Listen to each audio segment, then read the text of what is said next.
Samantala sila Machi at Nobunaga ay nagpasyang pumunta sa pangpublikong lugar, paraan nila ito upang gawing pain ang sarili at akitin ang taong gumagamit ng kadena.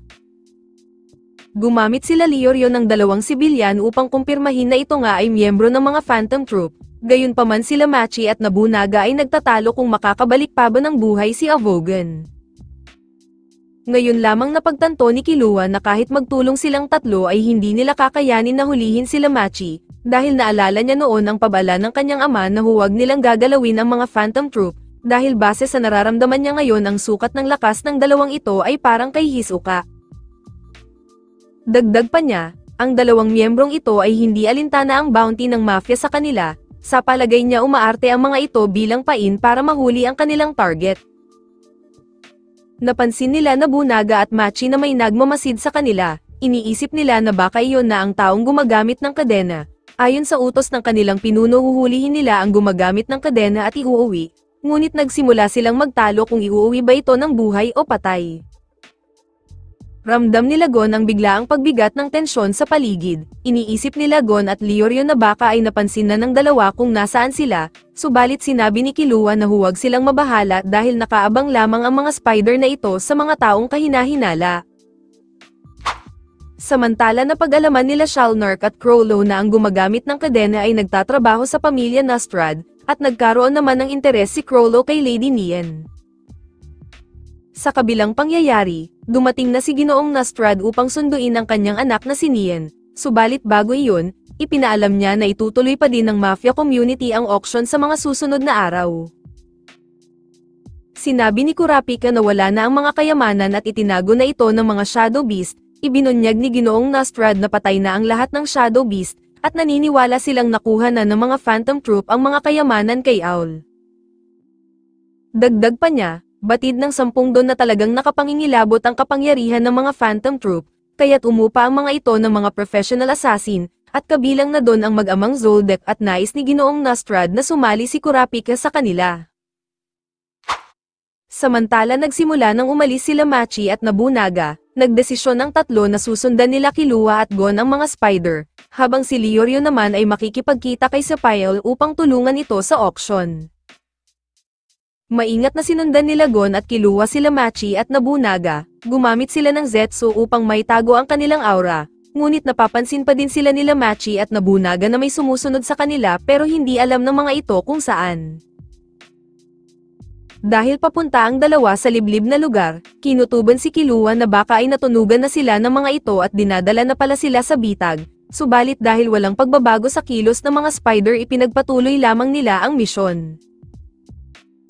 Sinabi ni Nobunaga na higit sa isa ang sumusunod sa kanila, kaya naman hindi ito ang gumagamit ng kadena, sapagkat mag-isa nitong pinatay si Avogan nang hindi nalalaman ng Nostrad family at ng mafia, kaya't napagtanto niya na personal ang galit sa kanila ng taong may kadena. Gayunpaman ang hula ni Machi ay may koneksyon ang mga sumusunod sa kanila sa gumagamit ng kadena, samantalang sila Gon at Killua ay nakikiramdam pa din kung tukoy na ng mga ito ang sakto nilang lokasyon. Hanggang sa isang tawag ang natanggap ni Nobunaga galing kay Finks, ipinaalam niya na may sumusunod sa kanila at matapos na malaman ito ni Finks, biglang tumingin si Nobunaga sa kinalalagyan ni Killua, mabilis na tumakas ang ating mga bida subalit naharang sila ng ibang miyembro ng Spider. Nahuli ni Finks si Killua ngunit agad din naman itong nakapiglas, gayunpaman wala na din siyang takas dahil nasa likuran na niya si Nobunaga. Nahuli din si Gon nila Machi at Pakunoda. Tinanong siya ng mga ito kung may kilala siyang taong gumagamit ng kadena, mariing sinabi ni Gon na hindi niya kilala yun, habang si Killua naman ay sinabing kaya nila sila sinusundan dahil nagbigay ng malaking pabuya ang mafia sa kanila. Kumbinsido si Finks na hindi nagsisinungaling si Killua, ngunit para makasigurado ay tinakat ni Nobunaga si Killua na papatayin ito, kaya't wala nang nagawa sila Gon at Killua kundi ay sumuko at sinama sila ng mga ito papunta sa kanilang hideout. Nakita nila Killua at Gon ang mga miyembro ng mga Phantom Troop, nakita nila si Hisoka pero umarte na lamang itong hindi sila kilala. Gayunpaman nakilala din nila si Shizuko, dahil dito naalala nila Franklin at Feitan na si Gon ang tumalo kay Shizuko noong nakaraan sa arm wrestling.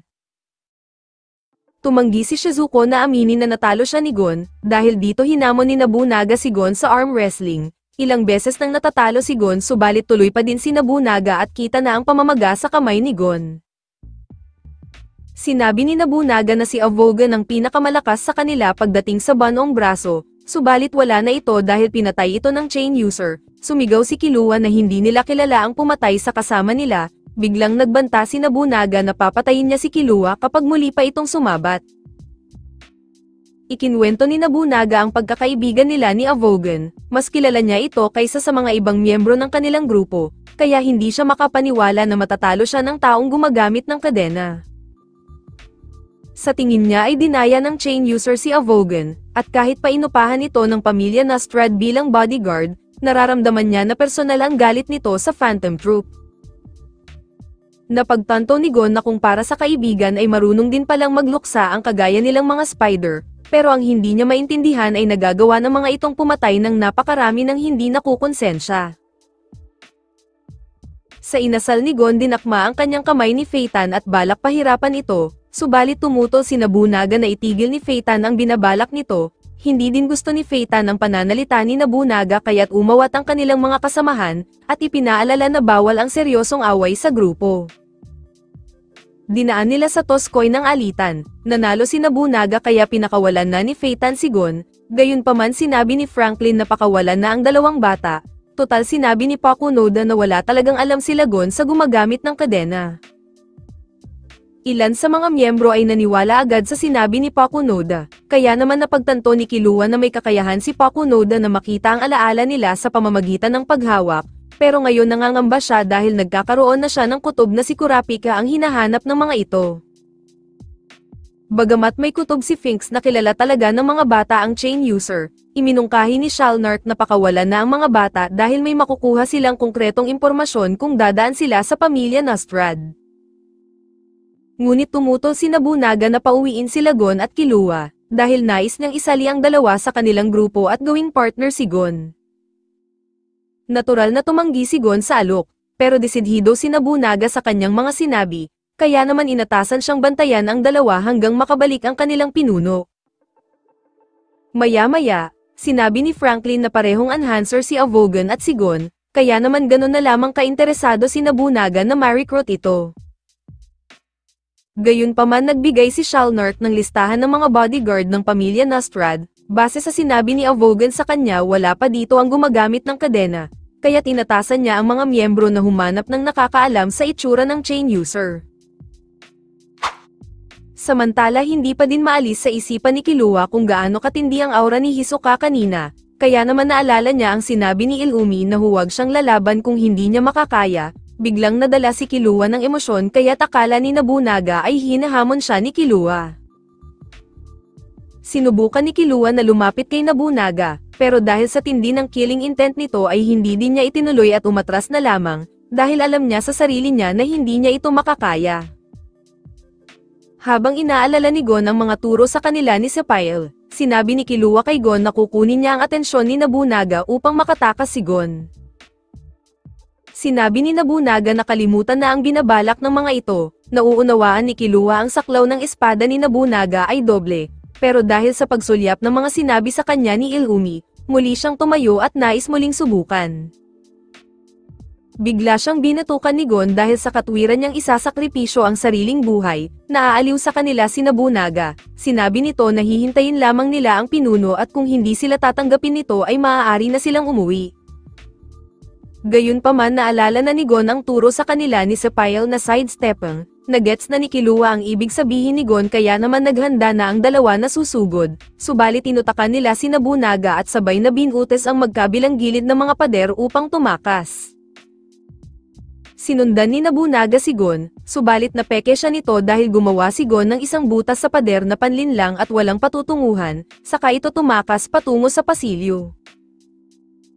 Biglang nawala ang presensya ni Gon gamit ang Zetsu, kaya naman minabuti ni Nobunaga na gumamit ng teknik na En, pero lingid sa kanyang kaalaman na tuluyan na palang nakalayo ang dalawa. Habang pabalik sila Killua papuntang York New City, gusto pa din ni Gon na talunin ang mga Phantom Troop, sinabi ni Killua na matutulungan sila ni Kurapika. Ibinunyag ni Killua na si Kurapika ang tinutukoy ng mga spider na chain user at ito ang nakatalo kay Avogan. kaya naman may pag-asa silang matalo sa ibang paraan ang mga spider sa tulong ni Kurapika. Samantala kasalukuyan ngayong nagsa-shopping si Lady Nian kasama ang kanyang mga alalay at mga bodyguard, pinag-disguise sila Melody at Basho para sa kanilang kaligtasan.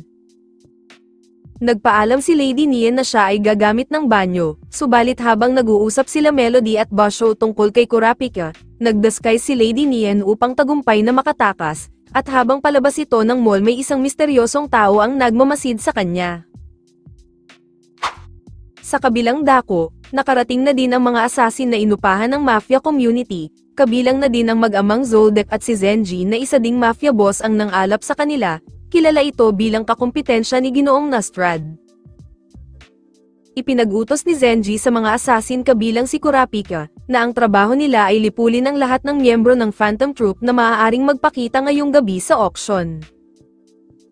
Dahil may sariling diskarte ang mag-amang Zoldyck pagdating sa trabaho, napagkasundoan ng mga assassin na magkanya-kanya na lamang ng trabaho, at sang-ayon naman dito si Kurapika. Pagkatapos ng pagpupulong nagkaroon ng konting pag-uusap sila Zenji at Light Nastrad, minaliit ni Zenji si Light subalit tinutukan ng patalim ni Kurapika si Zenji dahil sa pang-aalipusta nito. Habang papunta sila sa auction, sinabi ni Ginoong Nastrad na malaki ang inaasahan niya kay Kurapika bilang kapalit ni Dalzolin, ngunit nakatanggap sila ng tawag mula kay Melody na natakasin sila ni Lady Nian.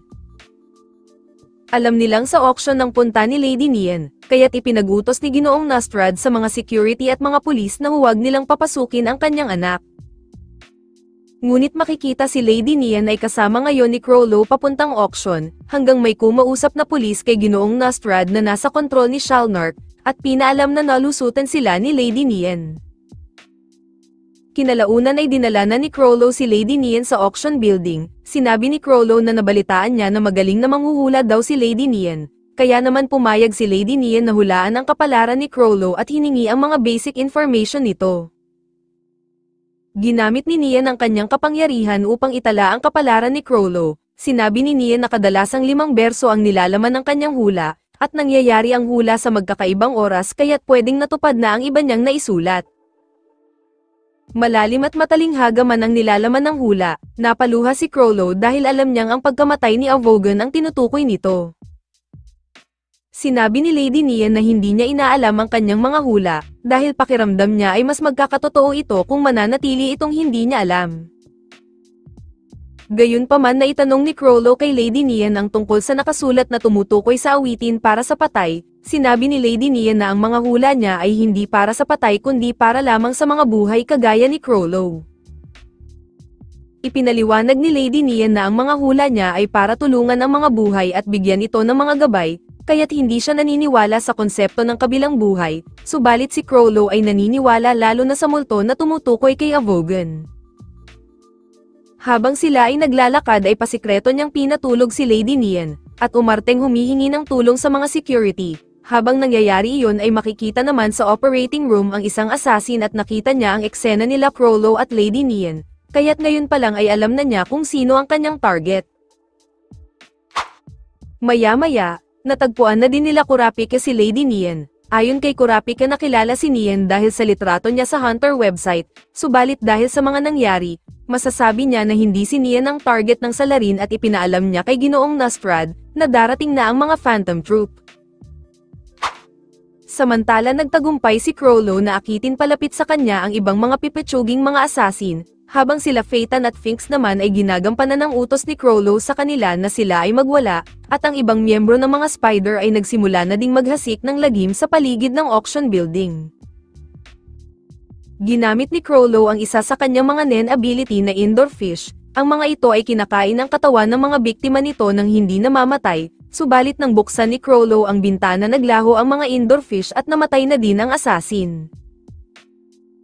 Ngayong gabi ay unti-unti na ding natutupad ang nakasaad sa hula, ang pagpatay ng mga spider sa napakaraming buhay, ay tumutukoy sa hula kanina na awitin para sa patay, at ang awiting ito ay inaalay ni Crollo para sa yumao niyang kasamahan na si Avogan.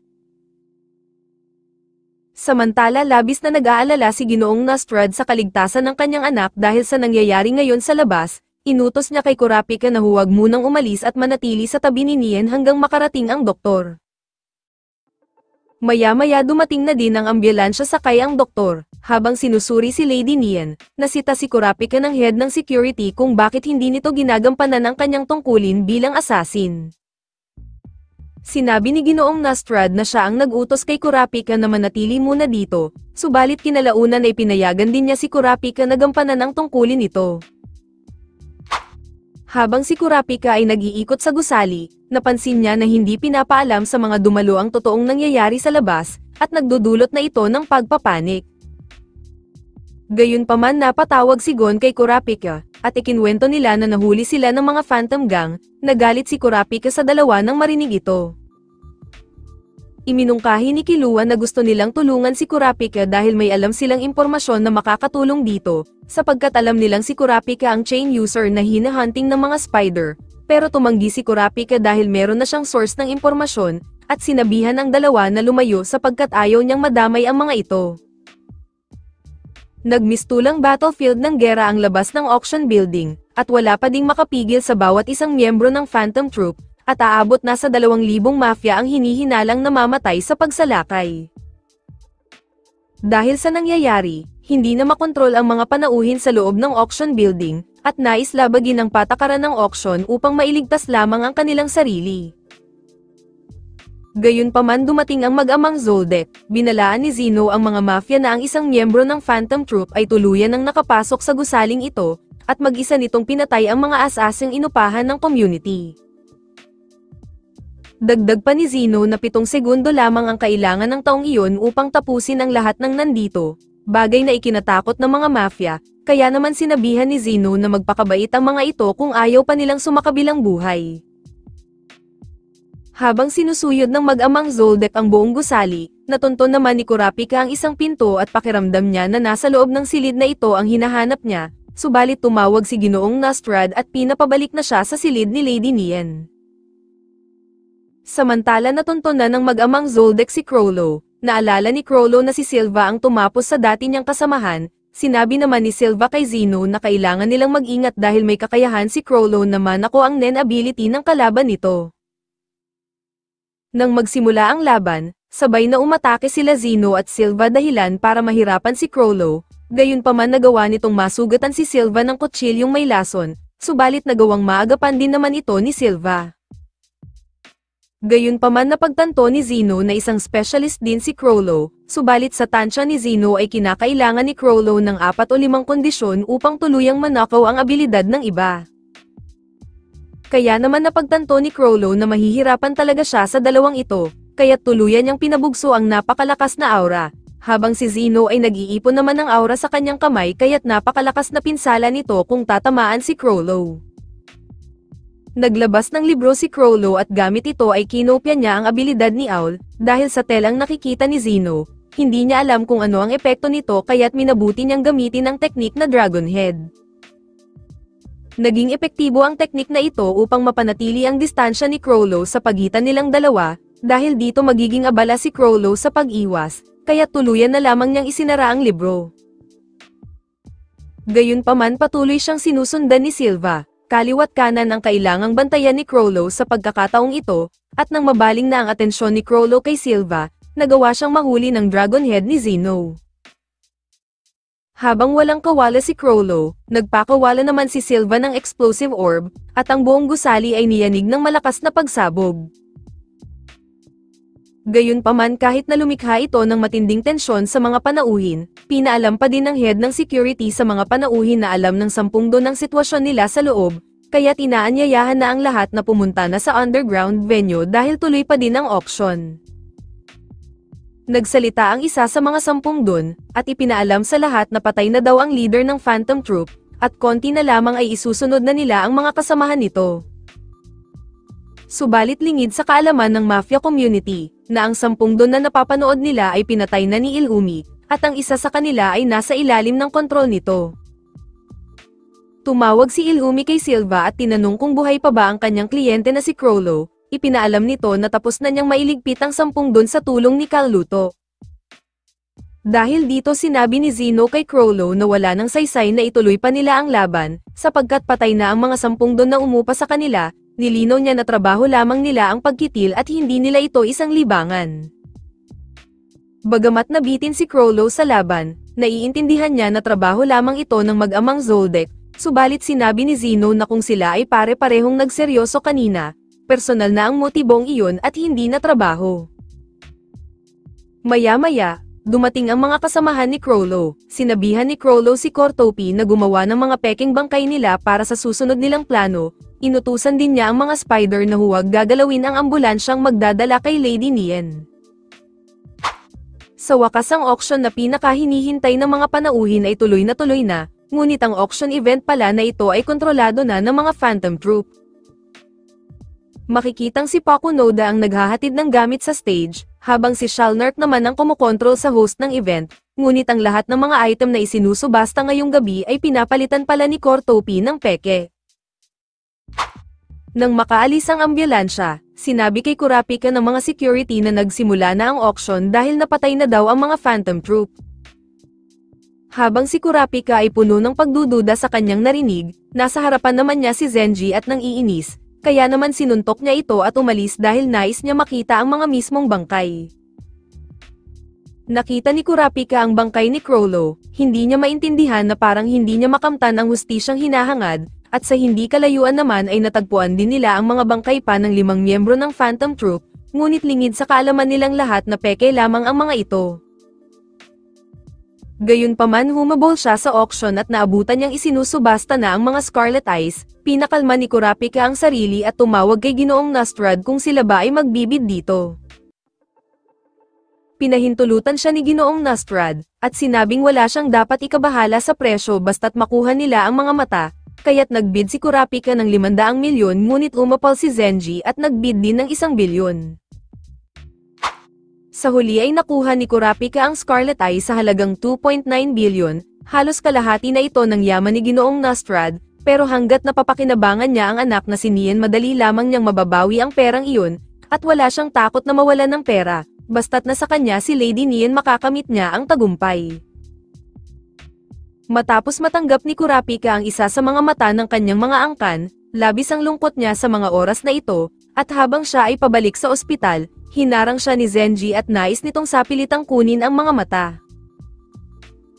Subalit lumiyab ang mga mata ni Kurapika, inutos niya na tumabi si Zenji sa daan, habang walang nagawa si Zenji nang magulat ito dahil sa takot.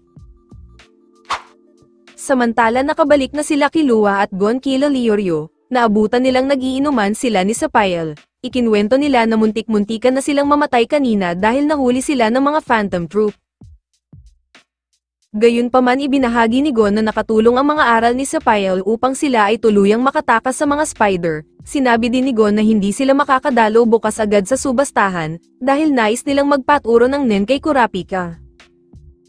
Sinabi ng dalawa na nakausap na nila si Kurapika, at nagawa pa nga nitong makapatay ng isa sa mga miyembro ng spider, kaya't sa palagay nila na maraming alam na si Kurapika pagdating sa Nen.